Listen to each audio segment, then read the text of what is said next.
Hello दोस्तों, कैसे हो आप लोग। उम्मीद है सब अच्छे होंगे, सब बढ़िया होंगे। इस वीडियो के अंदर हम बात करने जा रहे हैं हेड कांस्टेबल मिनिस्ट्री की वैकेंसी के ऊपर।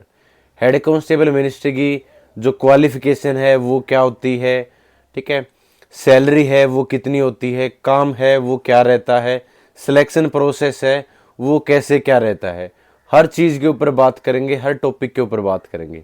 देखो, सब आपका भी सपना दिल्ली पुलिस के अंदर ज्वाइन करने का है, यूनिफॉर्म पहनने का है, लेकिन हाइट की वजह से, कुछ सेंटीमीटर हाइट की वजह से आप दिल्ली पुलिस कांस्टेबल का फॉर्म नहीं दे पाते हो या सब इंस्पेक्टर के लिए अप्लाई नहीं कर पाते हो, तो सबसे बेहतरीन मौका है।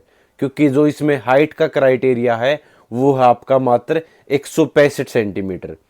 हाँ, अगर आपकी जो हाइट है वो 165 सेंटीमीटर भी है यूआर कैटेगरी के लिए, तो आप ये फॉर्म अप्लाई कर सकते हो। पहली चीज। दूसरी चीज, अगर आपको ऑफिस का काम पसंद है, ऑफिस में ड्यूटी करना पसंद है, मोस्टली जो लड़कियां होती हैं उनको ऑफिस वर्क ही पसंद आता है, वो चाहती हैं कि मैं ऑफिस वर्क ही करूं, ठीक है, डे टाइम पे जो टाइमिंग होती है 10 से 6 या 9 से 5 वाली जो भी पसंद है, लेकिन यूनिफॉर्म की जॉब भी पसंद है, तो वो इस अपॉर्चुनिटी का वो ग्रैब कर सकता है भाई। क्योंकि 10 से 6 वाली जॉब होती है, ठीक है, और मोस्टली संडे का तो ऑफ रहता ही है, उसके साथ साथ जीएच वगैरह की छुट्टी रहती है, सेकंड सैटरडे का भी कई बार ऑफ है, वो हो जाता है, ठीक है। दूसरी बात, यूनिफॉर्म पहनना कंपलसरी नहीं होता, वीक में सिर्फ एक दिन ही यूनिफॉर्म पहननी पड़ती है, लेकिन आपका जो टैग है वो दिल्ली पुलिस का लग जाता है कि आप दिल्ली पुलिस के अंदर हेड कांस्टेबल हो, ठीक है। वर्क क्या रहता है, जितना भी रिकॉर्ड होता है फाइलों का दिल्ली पुलिस के अंदर, डिपार्टमेंट के अंदर, उनका सबका जो रख रखाव है उनको मैनेज करना, ठीक है, उन चीज़ों को एक तरह सीक्वेंस के अंदर लगाना, फाइल का रिकॉर्ड को तैयार रखना, आगे जो डाटा है वो फॉरवर्ड करना, आरटीआई वगैरह रिप्लाई देना, इस तरीके के ऑफिशियल वर्क रहते हैं, ठीक है। तो मैं आपको बताना चाहता हूँ सिलेक्शन प्रोसेस। जो सिलेक्शन का प्रोसेस है वो बता देता हूँ। 4 स्टेजेस के अंदर आपका जो सिलेक्शन प्रोसेस है वो चलता है। सबसे पहले आपका सीबीटी रिटन एग्जाम होता है, फिर आपका फिजिकल है वो कंडक्ट करवाया जाता है, उसके बाद आपकी जो टाइपिंग स्किल है वो चेक की जाती है, फिर आपका जो कंप्यूटर की नॉलेज है वो चेक की जाती है। तो 4 स्टेजेस के अंदर आपका एग्जाम होता है। पहला stage written exam, CBT exam होगा, ऑनलाइन एग्जाम होगा, 100 नंबर का एग्जाम होता है। क्या क्या होता है उसमें, जीएस आएगी आपकी 20 नंबर की, मैथमेटिक्स 20 नंबर का, ठीक है, 25 नंबर की रीजनिंग, 25 की आपकी इंग्लिश और 10 का आपका कंप्यूटर। तो ओवरऑल आपका 100 नंबर का एग्जाम होता है, जिसमें 0.5 की नेगेटिव मार्किंग होती है भाई, ठीक है, नेगेटिव मार्किंग थोड़ी ज़्यादा रहती है इसमें। इसके बाद होता है आपका फिजिकल। फिजिकल के अंदर क्या होता है आपका, रनिंग होती है भाई। लड़कों के लिए बता देता हूँ एक बार, फिर लड़कियों के लिए बताऊंगा। लड़कों के लिए 1600 मीटर रनिंग होती है, जिसको 7 मिनट में फिनिश करना होता है। फिर 12.5 जो फिट है लॉन्ग जंप वो होता है, और 3.5 फीट आपका जो हाई जंप है वो रहता है भाई, ठीक है। 3 चांसेस मिलते हैं उसमें, आप जो क्वालिफाई नेचर का होता है फिजिकल, तो आप क्वालिफाई कर सकते हो। लड़कियों के लिए 800 मीटर रनिंग होती है, 5 मिनट के अंदर कंप्लीट करनी होती है। 9 फीट आपकी लॉन्ग जंप होती है और 3 फीट आपकी जो हाई जंप है वो होती है, ठीक है। तो ये नॉर्मल सा आपका फिजिकल रहता है। लड़कों के लिए जो चेस्ट है वो मापी जाती है, 5 सेंटीमीटर का फुला होना चाहिए। हाइट का मैंने बता दिया कि 165 सेंटीमीटर अगर आपकी हाइट है तो भी आप इस फॉर्म को अप्लाई कर सकते हो।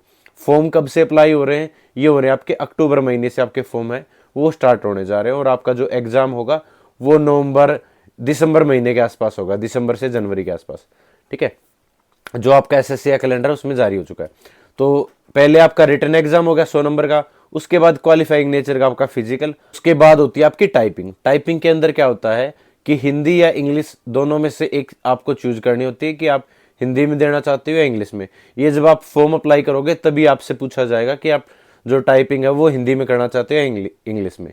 तो इंग्लिश में करना आसान होता है, ये होती है आपकी 25 नंबर की, ठीक है। 10 मिनट आपको मिलेंगे और आपको वर्ड है वो टाइप करने होते हैं, ठीक है।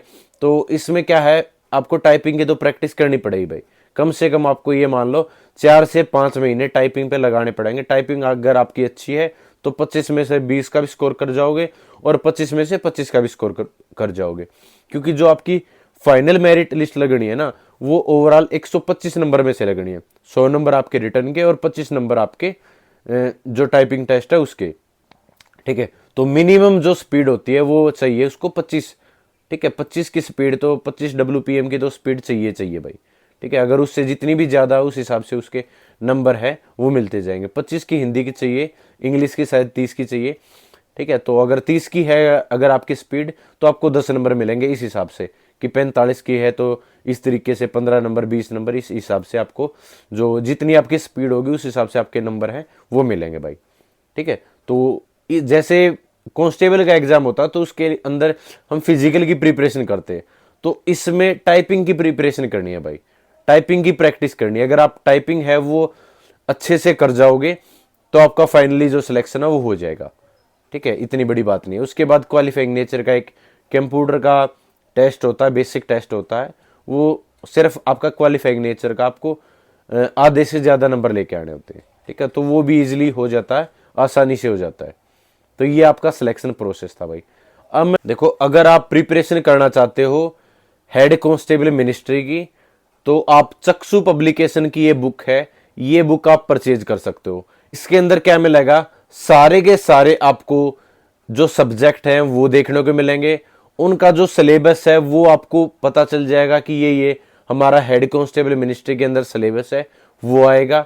उनको डिटेल के अंदर बता रखा भाई।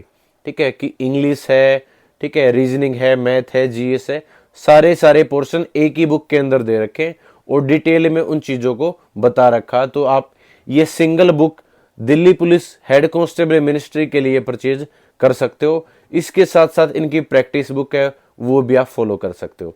ठीक है, उसके साथ साथ जो बाकी आपने जहां से भी पढ़ रखा, क्योंकि जीएस वगैरह, रीजनिंग वगैरह, मैथ है, ये सारे सब्जेक्ट वही है।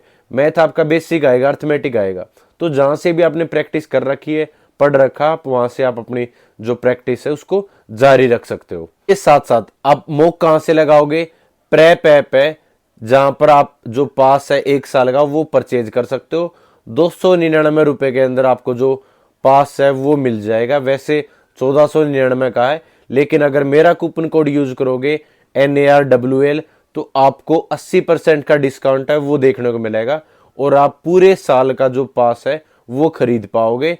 तो दिल्ली पुलिस हेड कांस्टेबल के जितने भी आप प्रैक्टिस सेट है वो लगा पाओगे। ठीक है, हेड कांस्टेबल के भी, कांस्टेबल के भी, ठीक है, सीपीओ के भी, रेलवे की भी, हर तरह के जो प्रैक्टिस है वो आप लगा पाओगे, क्योंकि प्रैक्टिस करने से ही आपके अंदर इंप्रूवमेंट होगा, आपका जो स्कोर है वो बढ़ेगा। ठीक है, मैंने आप लोगों को बता दी है। एक मेडिकल रहता है तो मेडिकल इजी रहता है इसके अंदर। अगर आपकी आंखें 6/12 है, ठीक है, ग्लासेस के साथ और विदाउट ग्लासेस के साथ भी, तो आपकी चल जाएंगी। तो इतना ज़्यादा हार्ड नहीं होता इसके अंदर मेडिकल, बेसिक आपका मेडिकल होता है। दिल्ली के हॉस्पिटल में आपका मेडिकल है वो देखने को मिलता है। ठीक है, तो जो क्वालिफिकेशन यही है, अगर आप 12th पास हो किसी भी स्ट्रीम के अंदर, 18 से 25 अगर आपकी एज है, और अगर आपकी हाइट है वो 165 सेंटीमीटर तक है, तो आप इस फॉर्म को अप्लाई कर सकते हो। ठीक है, एज 18 से 25, यूआर कैटेगरी के लिए, ओबीसी के लिए 3 साल का रिलैक्सेशन, SC ST के लिए 5 साल का रिलैक्सेशन।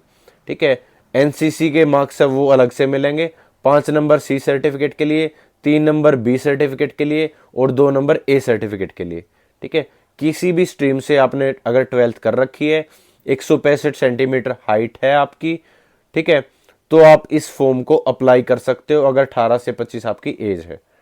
ठीक है, तो थैंक यू सो मच। जय हिंद, सभी को नमस्कार।